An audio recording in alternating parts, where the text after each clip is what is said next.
Hi, this is Kathy Quinn with Floriani. Floriani is a division of R&K Distributing, and I want to welcome you to this week's Project of the Week.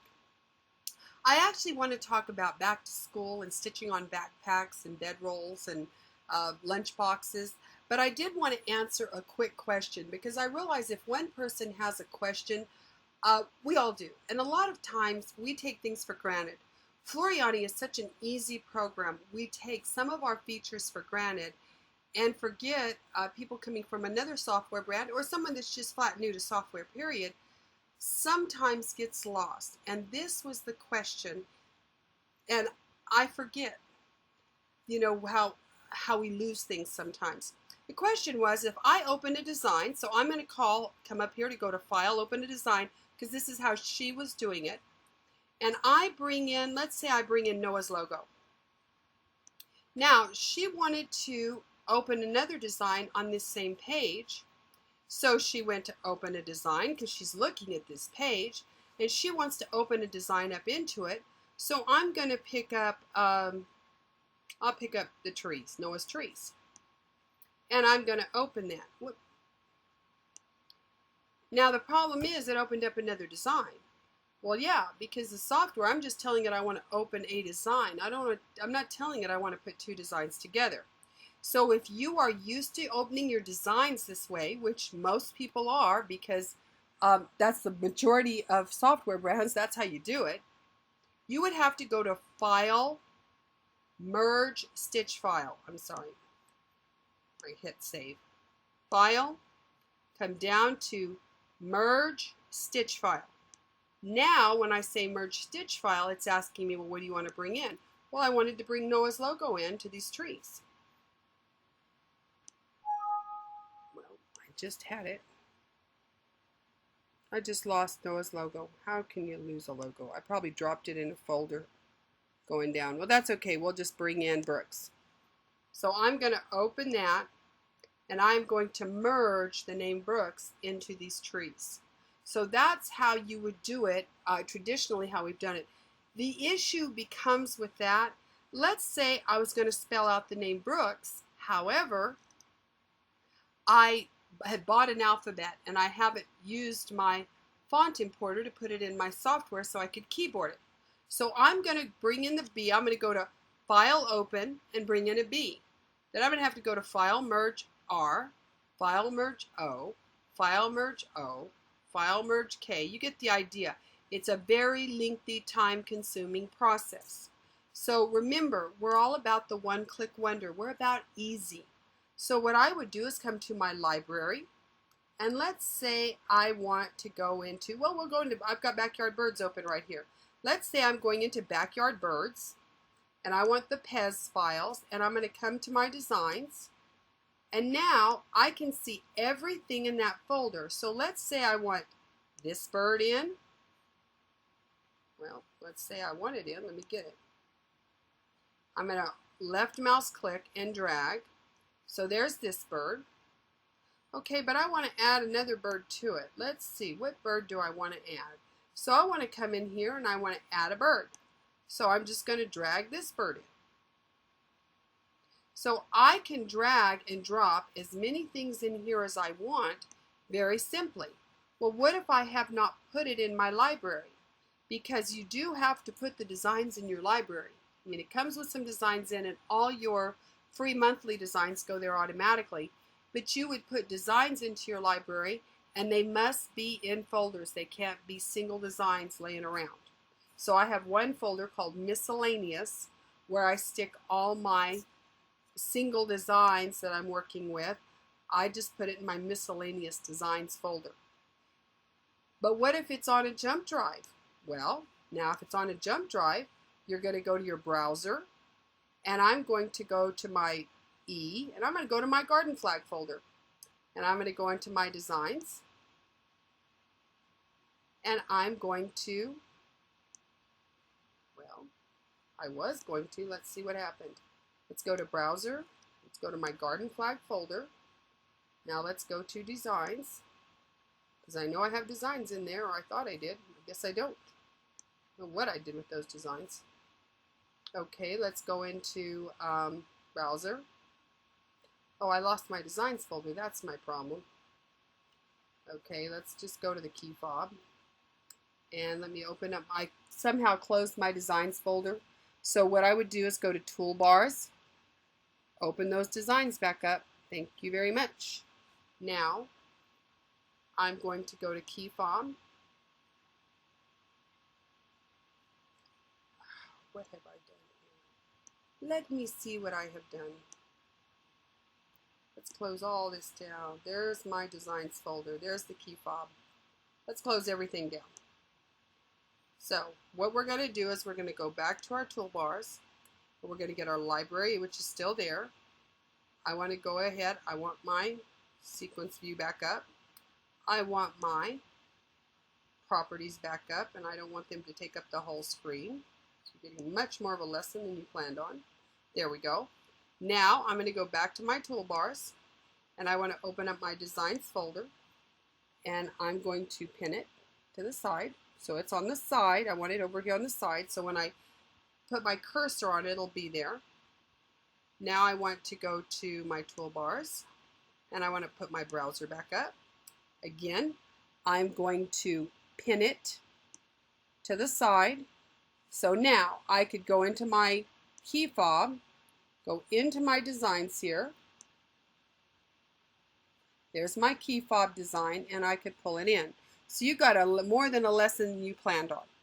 So I managed to close something. So remember, when you open them back up, they're going to open a whole new pane. All you have to do is pin it to the side to use them like I do interchangeably, where they're not just taking up all kinds of space on your desktop. I mean on your workspace. Okay, so that answered the question of how to add designs very quickly is drag and drop. But you can do file, merge, design. Okay, now let's get to the point of the lesson today. It's time back to school. We're stitching on backpacks, lunch pails, nap pads. I had kids over yesterday and we were doing that. So I want to show you the cool process, because this is something, if they know you've got an embroidery machine, then you're ripe for doing this for them. So let's look at what I did. Well, the first thing I did is I went into font play, because kids kind of like to pick what's going on. Now I'm going to go to custom here. I'm going to click on custom. Double click this. Somehow I move these things around. I'm going to click on custom, and I'm going to type in Jackson. Now I'm going to say OK.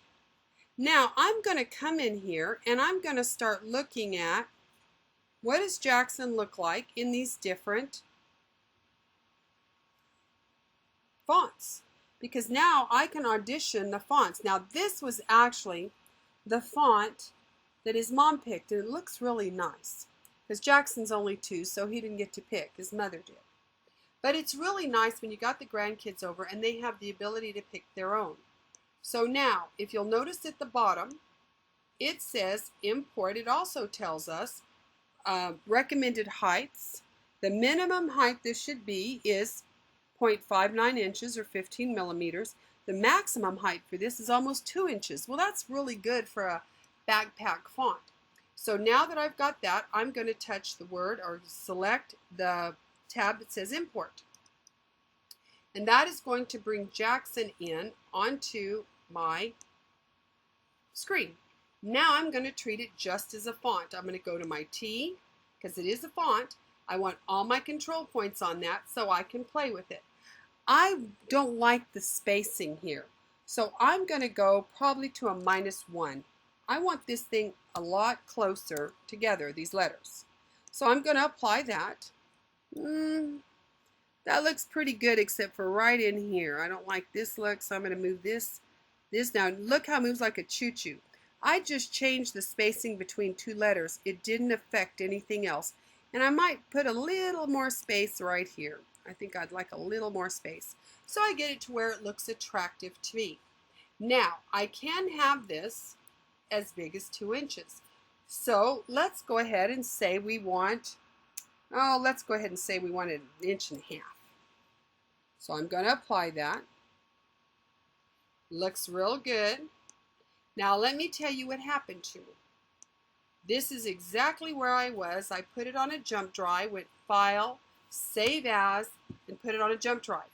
Now this was going on the pocket on his little lunchbox. Now some of the backpacks are made out of cloth or canvas, but a lot of these cutesy backpacks and stuff, all I can say is they're printed rubber. I don't know what they're made out of. It's kind of a vinyl-like, kind of like an oil-like cloth.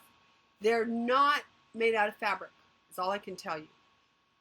And so they like these cute ones. They like the dinosaurs, the fire trucks, and all this, but they're not really made out of real good material. So by stitching on them, you got to first really consider what's going to happen to those pockets. We have to treat them as if they were vinyl, leather, pleather, something of that effect. So what I did is the first thing I'm going to do is I am going to use Perfect Stick Cutaway. Now that's a sticky top and it is a cutaway. Now I'm very fortunate in that I have a multi-needle machine. So that with my 10 needle I do have tubular hooping, but let me tell you something. On these little pockets and stuff, whether you're using a 10 needle or you're using a flatbed, you're sticking that stuff down. There is no way you're going to hoop these little pockets and crevices because you can't stitch through them because now you've ruined the zipper insert on the inside. So I had this little pocket. I used Perfect Stick Cutaway. I put it in actually even in a specialty frame that clamps down, put it on. And let me tell you, it stitched J-A-C-K-S-O, and then it got kind of caught inside because it was really a tight fit. And when this end started to, it just kind of jerked, and the end started stitching right on top of the other. Well, now we have a serious problem because there's no picking out on that cheap fabric. It's just not going to happen. Now, fortunately, I did use a heavy, that Perfect Stick Cutaway, so I don't have to worry about puncturing holes and perforating out a hole in this thing or it tearing away from real easily. So I've used the stabilizer to absorb those stitches and give it some more oomph to it. But that basically was a goner. There's no way to fix it. She had ordered it to match the backpack, so we got to fix it. Well, it was a very busy print anyway, and so Jackson was kind of lost on the front of it, even though we used a bright color, because there was so much going on. So the name is Green. We had Jackson in green. So what I did to save this is I went over here and I grabbed my artwork tool. I got the rectangle. Holding down my left mouse key, I drag and let go. Now I have created an artwork square. I'm going to come to transform. And this could be 4 inches wide, was the best we could do on this little pocket. And it could only be we only needed 2 inches tall. So I'm going to apply that. Now what I did in here is I then went down to my fills. And I went to a standard fill. And I think I ended up picking pattern, I don't even remember what pattern I ended up picking. What I did is I went through and I found the one that was going to give me the least amount of stitches. So let's just say I picked pattern 3. I don't remember if that's the one, but we're picking pattern 3 now. We're going to apply that. And now what I'm going to do is I change the density to 0.6. That worked fine. So now I lightened it up some. Now what I did is I went back over and I'm going to change this to orange because that's the color we had it in. So I've got this orange fill. And actually, I could come in here and I could look at my underlay and I could tell it to do edge travel because I did lighten this up a lot. So I want that stitch to travel on the edge rather than drag through the middle. You with me on that? Okay, so we did edge travel. So that's taken care of. Now what I'm going to do is I'm going to go back over here. I'm going to grab my Jackson. Now notice I had the control points on. So I can't copy, paste, or anything. When it's got the control points, it's selected to edit it. So we're going to have to click away, click on your selection tool, select Jackson, right mouse click, copy. I'm going to come right back over here and I'm going to right mouse click and paste. Now once I've got this pasted on, it's way too big. Well, in the first place, we went ahead and we brought it down, I think, to 1.25, if I remember correctly. We made it a little bit less tall. And then I'm going to go ahead and get back my control points for the lettering. And I'm going to come over here to my bottom right hand corner arrow, and I'm going to squeeze it in where it looks attractive. And it ended up looking really cute. And it was going to be a disaster. So now that I've got it centered in there, I'm going to select my border, or my background, my fill stitch. And I'm going to come up here and I'm going to get my Create Outline tool, and I'm going to have one outline and 0 spacing. I want it right on the edge. And I'm going to say OK. Now this is artwork at this point, so I'm going to select it.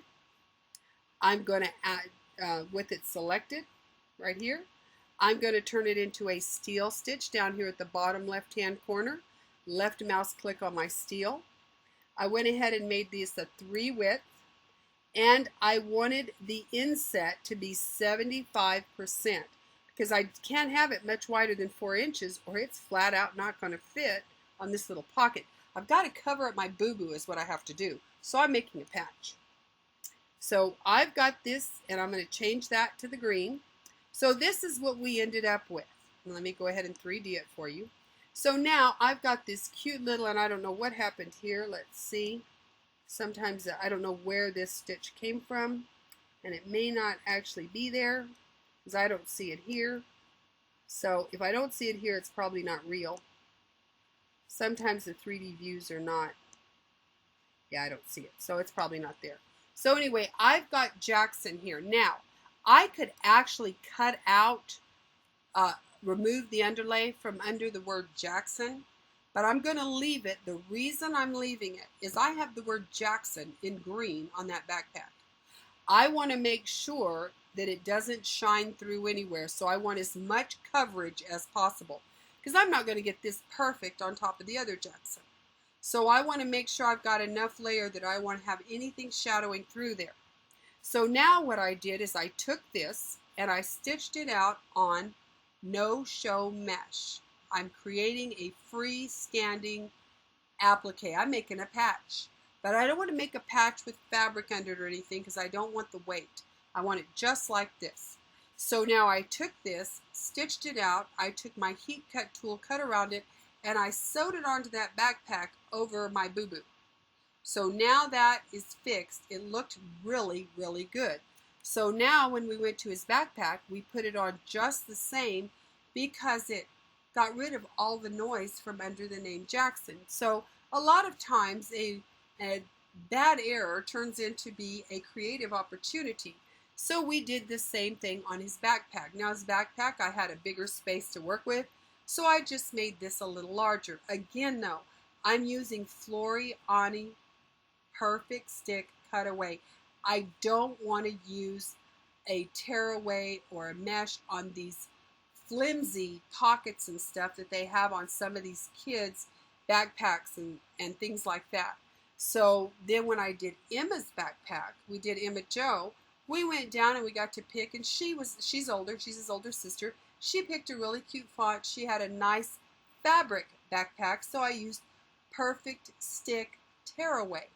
Again, there's not going to be any hoop in these things, these pockets and stuff, and you have limited space where you can put everything, so you're dodging all the zippered pockets and the pencil holders and everything they've added to these backpacks.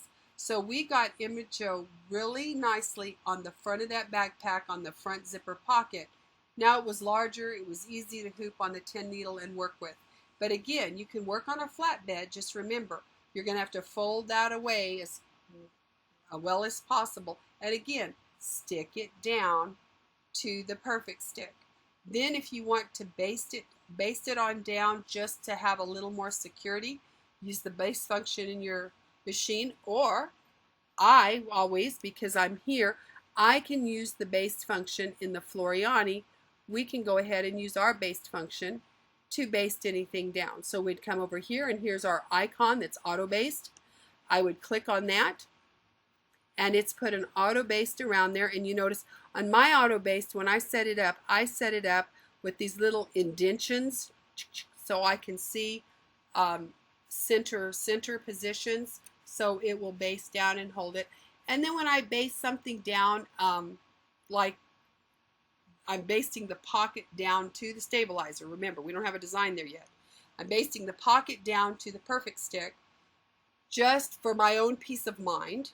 And now I have a place to place that patch in, or where the design is going to stitch.